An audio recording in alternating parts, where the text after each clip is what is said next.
विद्यार्थी मित्रों धोरण 8 विषय है आपरो हिंदी पाठ है आपरो तीजो अंतरिक्ष परी सुनीता विलियम जे एक एनो साहित्य प्रकार जीवनी छे एना जे लेखक छे कोकिला पारेख छे અને આપણે આજે ભાગ 1 જોઈએ છે જુઓ અંદર પાઠની અંદર પેજ નંબર 16 ઉપર પહેલા આપણે જે લેખક છે ડોક્ટર કોકિલા પારેખ એના વિશે આપણે સમજૂતી મેળવી લઈએ તો જુઓ એમનું डॉक्टर कोकिला पारेख का जन्म सन 1954 में गांव उवासा जिला गांधीनगर में हुआ था। आपने एमए एमफिल और विद्यावास्पति એટલે કે पीएचडी की शिक्षा गुजरात विद्यापीठ से प्राप्त की। आपने गुजराती और हिंदी दोनों भाषाओं में लेखन कार्य किया। कौने लेखिकाए એટલે કે આ પાઠ જેને લખ્યો છે એ લેખિકાએ શું કર્યું એમએ કર્યું એમફિલ કર્યું અને પીએચડી પણ કર્યું પણ ક્યાંથી તો ગુજરાત વિદ્યાપીઠથી જે આપણે અમદાવાદમાં આવેલી છે તો ત્યાંથી એમને આ બધી એમને ડિગ્રી મેળવી છે। आपने गुजराती और हिंदी दोनों भाषाओं में लेखन कार्य किया है। अध्यापन के साथ समाज सेवा में भी विशेष योगदान है। महिला जागृति में उन्होंने अच्छा कार्य किया है। हिंदी प्रचार प्रसार में भी उनका योगदान है। आजकल आप गुजरात विद्यापीठ अहमदाबाद में रीडर के पद पर कार्यरत है। तो आ હતા એ લેખક વિશેની માહિતી લેખક વિશેનું આપણને એમનું આપી દીધું છે। હવે છે આ પાઠમાં શું છે તો પ્રસ્તુત पाठ में अंतरिक्ष यात्रियों की जानकारी के साथ-साथ अंतरिक्ष परी सुनीता विलियम के जीवन, शिक्षा, अंतरिक्ष यात्रा के लिए परीक्षण, प्रशिक्षण, अंतरराष्ट्रीय स्पेस स्टेशन, सुनीता के अंतरिक्ष रिकॉर्ड, अहमदाबाद में सुनीता के आगमन और छात्रों को प्रेरणा, लड़कियों और महिलाओं के लिए गौरव, प्रोत्साहन तथा अंतरिक्ष यात्रा में उनके द्वारा की गई खोजों के बारे में बताया गया है। એટલે આ પાઠમાં કોના વિશે છે તો અંતરિક્ષ પરી સુનીતા વિલિયમ્સ એમના શિક્ષણ વિશે એમને પ્રશિક્ષણ પ્રાપ્ત કર્યું સ્પેસ સ્ટેશનમાં ગયા ત્યાં આગળ એમને તાલીમ લીધી તો એ બધા વિશે આપણને આજે આ પાઠમાં જોવા મળશે કે કેવી રીતના સુનીતા વિલિયમ્સ અંતરિક્ષ પર જાય છે એટલે કે અવકાશમાં જાય છે।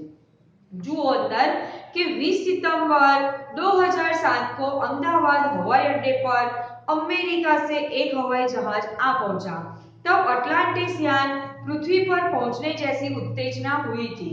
उसमें था गुजरात का गौरव, भारत की शान और पूरे विश्व की बेटी सुनीता विलियम्स એટલે કે 2007 અમદાવાદ જે હવાઈ અડ્ડો છે ત્યાં અમેરિકાથી એક હવાઈ જહાજ આવી રહ્યું હતું ને એની એ હવાઈ જહાજમાં કોણ હતું તો આપણા દેશનું ગૌરવ ભારતની શાન અને આપણા ગુજરાતનું ગૌરવ એ હતા સુનીતા વિલિયમ્સ। महिलाएं किसी भी क्षेत्र में पीछे नहीं है। वो उच्च से उच्च पद पर आसीन तो है ही परंपराओं की बेड़ी को तोड़कर अपने अस्तित्व को साकार रूप देने की क्षमता आज की नारी में है। युवा पीढ़ी की गौरवशाली परंपरा में अंतरिक्ष पर अपना अस्तित्व स्थापित कर चुकी भारतीय महिला कल्पना चावला के बाद सुनीता विलियम्स का नाम जुड़ा है। सुनीता ने भारत की प्रतिष्ठा को गौरवान्वित किया और सफल होकर वापस आई। એટલે એ જે મહિલા છે એ પોતે મહિલા છે તો એ મહિલાએ પોતાની પરંપરાઓની બેડી તોડી નાખીને આગળ વધે છે નહીં તો કોઈ अंतरिक्ष पर जवानुं विचारे नहीं पण आ महिला थईने पण अंतरिक्ष पर जाय छे जे युवा पेढ़ी माटे एक गौरवशाળી વાત છે અને ત્યાં આગળ જઈને પોતાનું અસ્તિત્વ પણ સ્થાપિત કરે છે। એવા બીજા એક મહિલા હતા કલ્પના ચાવલા તો કલ્પના ચાવલા પણ અંતરિક્ષ પર જનારા પ્રથમ કહેવાય છે પ્રથમ મહિલા કહેવાય પણ એ જ્યારે એ પાછા આવતા હતા અંતરિક્ષ પર જઈને અને આવતા આવતા એમના વિમાનમાં આગ લાગી એટલે એ મૃત્યુ પામે છે એટલે એ સફળ ના થયા જ્યારે સુનીતા વિલિયમ્સ એ સફળ થઈને પાછા આવે છે। जो अंदर हमारे देश के हरियाणा प्रांत के कन्ना शहर की कल्पना चावला को प्रथम महिला अंतरिक्ष यात्री होने का सम्मान मिला था। हमारे राकेश शर्मा भी प्रथम भारतीय अंतरिक्ष यात्री है। दुख की बात यह हुई कि कल्पना चावला हौसले की बुलंदी को छूकर हमारी कल्पना बन गई। कल्पना के स्वप्नों को और खुद के दिवा स्वप्नों को लक्ष्य बनाकर सुनीता विलियम्स आज इस मुकाम तक पहुंची है। એટલે ભારતમાંથી સૌપ્રથમ જનારા એ હતા પંજાબ પ્રાંત હરિયાણા પ્રાંતના કરનાલ શહેરના હતા કલ્પના ચાવલા। પણ એ એમનું પોતાનું જે સ્વપ્ન હતું એ સ્વપ્ન પૂરું કરે છે, પણ આવતા આવતા એમના અંતરિક્ષમાં એટલે કે એમનું જે હવાઈ જહાજ છે એની અંદર આગ લાગે છે। એટલે કે એમને જે સિદ્ધિ પ્રાપ્ત કરી હતી એ બુલંદી આપણે છૂઈ લીધી, પણ આપણા સુધી એ પહોંચાડી શક્યા નહીં। અને એમનું જે એ સ્વપ્ન હતું અને પોતાનું પણ સ્વપ્ન એટલે કે સુનીતા વિલિયમ્સને પોતાનું પણ દીવા સ્વપ્ન એટલે કે दिन में देखने वाला સ્વપ્ન, તો એ સ્વપ્નને પૂરું કરવા આ સુનીતા વિલિયમ્સ જાય છે અને સફળ થઈને પાછા આવે છે। અહીંયા એમનો ફોટો આપેલો છે કે સુનીતા વિલિયમ્સ આ અંતરિક્ષ પર જાય છે એ વખતનો અહીંયા બી છે, बराबर। अब इन्हें आगे जुओ कि सुनीता का भारतीय होना हमारे लिए गर्व की बात है। उनके नाम के पीछे विलियम्स लगता है तो फिर भारतीय या गुजराती कैसे, यह हमारे मन में प्रश्न उठता એટલે દરેકના મનમાં પ્રશ્ન થાય કે સુનીતા વિલિયમ્સ ભારતીય છે એ ગૌરવની વાત છે, પણ એમના નામની પાછળ વિલિયમ્સ લાગે છે તો પછી ભારતીય કેવી રીતના કહેવાય, ગુજરાતી કેવી રીતના કહેવાય? तो एना विषय आपेलू छे कि सुनीता भारतीय नागरिक नहीं है, परंतु उनका मूल गुजरात से जुड़ा है। उनके पिता दीपक भाई पंड्या का जन्म गुजरात के मेहसाणा जिले के जुलासन गांव में हुआ था। उन्होंने आधी जिंदगी गुजरात में बिताई। अहमदाबाद में माध्यमिक शिक्षा, उच्च शिक्षा प्राप्त की। डॉक्टरी सेवा देकर 1960 में सदा के लिए अमेरिका गए।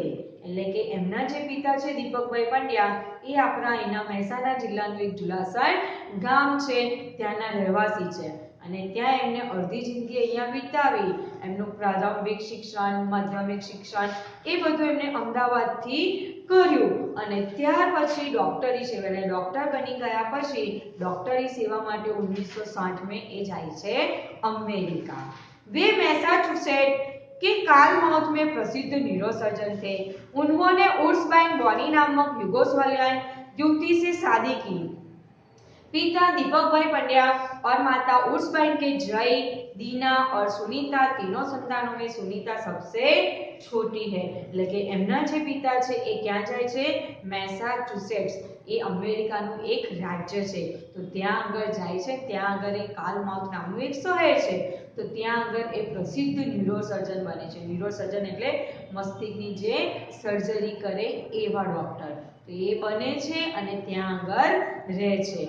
ત્યાં આગળ એમને એક યુગોસ્લાવિયન, તો યુગોસ્લાવિયન પણ એક દેશ છે કે ત્યાંના જે રહેવાસી હોય યુગોસ્લાવિયા દેશના તો એને યુગોસ્લાવિયન કહેવાય। તો એવી એક એમની ઉર્સબાइन નામની જે યુવતી છે એની સાથે એમનું લગ્ન થાય છે અને એમને 3 બાળકો થાય છે, જેમાં જય, દીના અને સુનીતા। તો સુનીતા એ સૌથી નાના છે। ત્યાર પછી આપણે જોઈએ સુનીતા વિશે। તો સુનીતાનો જન્મ 19 सितंबर 1965 ईस्ट को ओहियो अमेरिका में हुआ था। એટલે કે એમનો જન્મ 19 સપ્ટેમ્બર 1965 ની અંદર અમેરિકાનું એક ઓહિયો રાજ્ય છે ત્યાં આગળ થયો હતો। મુક્ત વાતાવરણ में पली सुनीता में साहसिक वृत्तियां उभर सकी। એટલે કે મુક્ત એકદમ ખુલ્લા વાતાવરણમાં એ જન્મેલા અને ઉભરા હતા। એટલે કે એમની જે સાહસિક વૃત્તિયા છે આ ખુલ્લા વાતાવરણમાં, મુક્ત વાતાવરણમાં ઉભરાઈ। કઈ કઈ એમની વૃત્તિયા છે જુઓ કે સુનીતા બચપન से ही दौड़, स्विमिंग, घुड़दौड़, बाइकिंग, स्नोबोर्डिंग, धनुर्विद्या जैसे साहस भरे खेलों में भाग लेती। એટલે કે જ્યારે નાના હતા ત્યાંથી સુનીતા વિલિયમ્સ દોડની અંદર, સ્વિમિંગમાં એટલે કે તરવામાં, ઘોડદોડ એટલે કે ઘોડાદોડમાં, પછી છે બાઇકિંગ તો રેસ જે સાયકલ ને સ્કૂટરની જે રેસ હોય એની અંદર બી ભાગ લેતા હતા।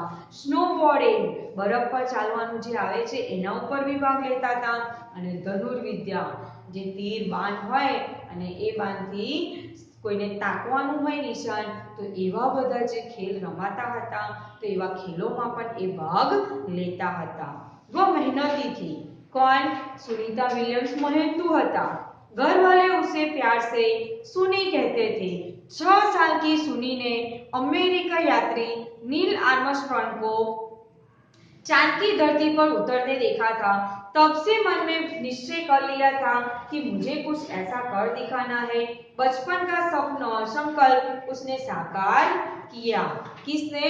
सुनीता विलियम्स ने એમને જ્યારે નાના હતા તે વખતે જ એમને નીલ આર્મસ્ટ્રોંગ જે અમેરિકાના રહેવાસી છે ને એ ચાંદ ઉપર જઈને આવ્યા હતા એ એમને જોયું હતું ત્યાંથી એમને મનમાં નિશ્ચય કરી દીધો હતો કે મારે પણ આવું કંઈક કરવું છે અને એ संकल्प એને આજે साकार કરી બતાવ્યો।